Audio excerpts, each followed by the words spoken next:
రాజుగారు తీసుకుని ఆ పాయింట్ ఈ సినిమా రూపొందించడం నిజానికి ఇది ఒక చర్చ జరగాల్సినటువంటి అవసరం ఉంది సమాజంలో. ఈ చిలకలూరిపేట బస్ దహనం కేసులో 93 అంటే నిన్నే జరిగింది ఇన్సిడెంట్. అది 93 మార్చి 7వ తారీఖు జరిగింది. మార్చి 8వ తారీఖు మనం 32 సంవత్సరాల తర్వాత మాట్లాడుకుంటున్నాం. ఇప్పుడు వీళ్ళు అప్పటి నుంచి జైల్లోనే ఉన్నారు. మధ్యలో ఒక్కసారి పెరవులు తీసుకుని చలపతిరావు బయటకు వచ్చాడు, కానీ విజయవర్ధనరావు లోపలే ఉన్నాడు అప్పటి నుంచి టోటల్గా. ఇతను అంటే వీళ్ళు ఎందుకు మగ్గిపోతున్నారు, అంతకాలం ఎందుకు ఉండాలి జైల్లో అంటే చాలామందికి లైఫ్ అని ఒక లైఫ్ అంటే 14 సంవత్సరాలు అని చెప్పి ఒక అనుమానం, ఒక ఇది ఉంటుంది, ఒక నమ్మకం. కానీ లైఫ్ ఈజ్ లైఫ్ అని ఒక జడ్జిమెంట్ ఉంది. అందుకని వాళ్ళు చనిపోయే వరకు లోపలే ఉండాలా, మిగిలిన వాళ్ళందరూ ఎలా వచ్చేస్తున్నారు అంటే ఇందులో చర్చించినటువంటి 3 చుండూరు, అలాగే ఈవెన్ కారంచేడు కేసులో కూడా ఎవరికి పెద్దగా శిక్షలు పడలేదు, ఒక పర్సన్కి తప్ప.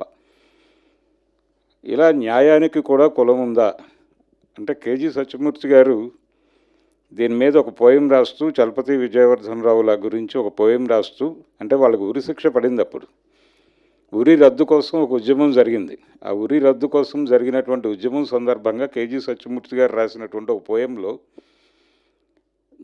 అంటే ఉరి కంబానికి జంధ్యం ఉంది అని చెప్పి ఒక వాక్యం రాశాడు ఆయన.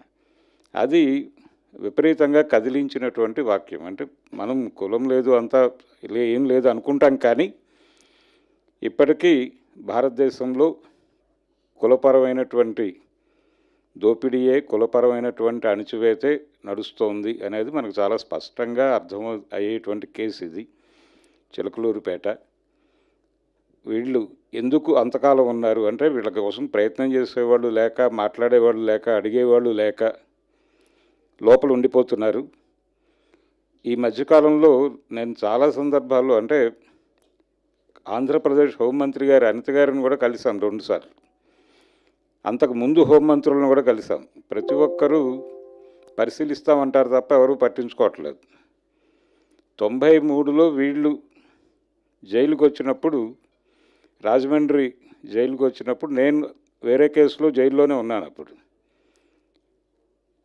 నేను బయటకు వచ్చేసాను, నా జీవితంలో నేనున్నాను, కానీ వీళ్ళు అక్కడే ఉన్నారు ఇప్పటికీ. కాబట్టి కులపరమైనటువంటి ఒక వివక్ష కొనసాగుతూ ఉంది ఈ సమాజంలో.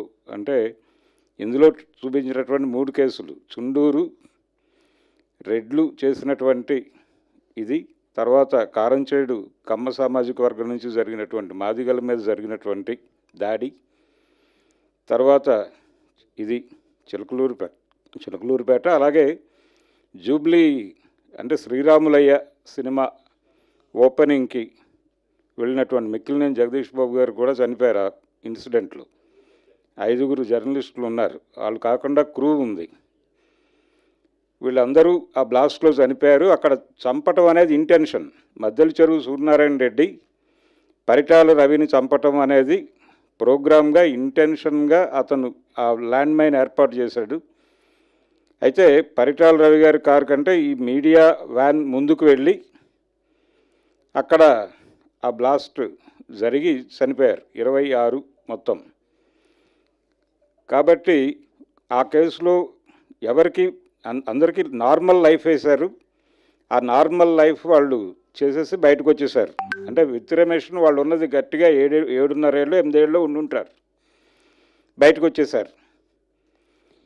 ఒకవేళ నెంబరే కారణమయ్యి, నెంబరే క్రైమ్ అంటే చాలా దుర్మార్గమైన క్రైమ్ అని చెప్పడానికి నెంబరే కారణమైతే మరి వాళ్ళెందుకు బయటకు వచ్చేసారు?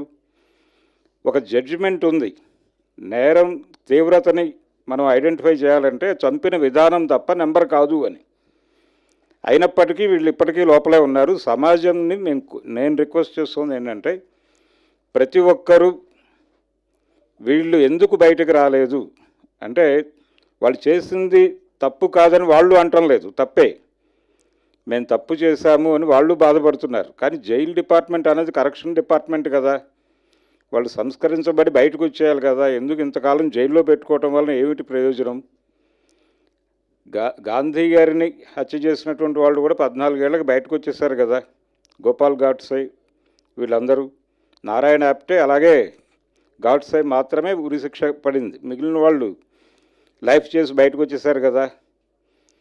వీళ్ళు ఈ జూబ్లీ బ్లాస్ట్ వాళ్ళు వచ్చేసారు. తర్వాత చుండూరు కేసులో ఎవరికి శిక్షలు కూడా పడలేదు. కారంచేడులో ఒకళ్ళకి పడింది, కానీ వాళ్ళు ఎక్కువ రోజులు జైల్లో లేరు. అంటే కింది కులాల మీద జరుగుతున్నటువంటి దాడుల్లో జైలుకి వెళ్ళిన వాళ్ళు ఎవరూ కూడా ఎక్కువ రోజులు ఉండటం లేదు. వీళ్ళని మాత్రమే ఎందుకు పెట్టు కూర్చున్నారు, అంటే ఇక్కడ మాత్రమే ఎందుకు ఈ వివక్ష నడుస్తోంది అనేది సమాజం ఆలోచిస్తుంది.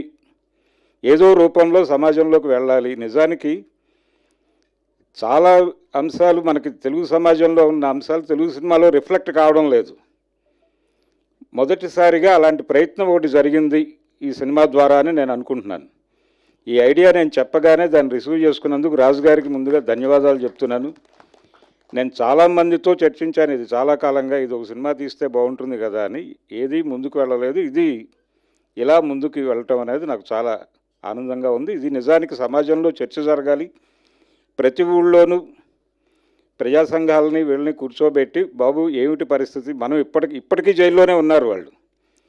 చలపతిరావు నెల్లూరు జైల్లో ఉన్నాడు, విజయవర్ధన్ రావు రాజమండ్రిలో ఉన్నాడు. కాబట్టి వాళ్ళ విడుదలకు ఏదైనా ఇది ఉపయోగపడుతుంది. ఇది ఒక ఉద్యమంగా అంటే ఒక సినిమా నుంచి ఒక మూమెంట్ బిల్డ్ అయ్యి వాళ్ళు బయటకు రావటం అనేది జరిగితే డెఫినెట్గా ఈ సినిమా కళ సాకారం అవుతుంది అనేది నేను భావిస్తున్నాను. Thank you. Thank you sir, thank you so much. Yeah, ఇప్పుడు